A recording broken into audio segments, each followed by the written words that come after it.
So, so just to put that out there, if you're new to fasting, that fasting is not only not as dangerous, but it actually has more of a historical tradition than people think.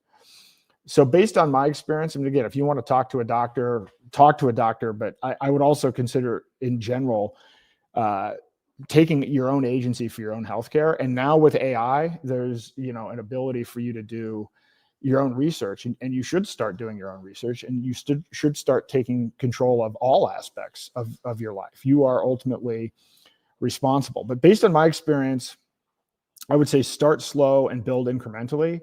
I didn't start out doing a 38-day fast. I started out doing intermittent fasting, first 12 hours, then 16 hours, then 18 hours. And then it built. So, so if you're actually new to fasting, I wouldn't even recommend necessarily jumping into a 7-day fast. You want to kind of play with it, but do your own research and also be compassionate to yourself. I've done long fasts where, I was going to do a 10-day fast and I ended up stopping on day 8, or was going to do 7 days. Or actually, the reason I did a 38-day fast was I was trying to do a 40-day fast. And then the last 2 days, which, at some point I'll talk about as we get longer into this, the issue became with my teeth. And, I'm just like, all right, these last 2 days are not productive. I'm not having any kind of magical spiritual experience. So my fasting experience, you can see kind of the before and after. So 38 days,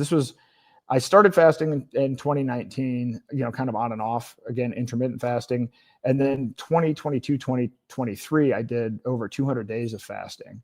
And so during that time, lost 100 pounds roughly, with 38 days being the longest. But again, the 38-day fast wasn't for weight loss. By the time and I'll explain what happens biologically and in other ways at various points during the fast.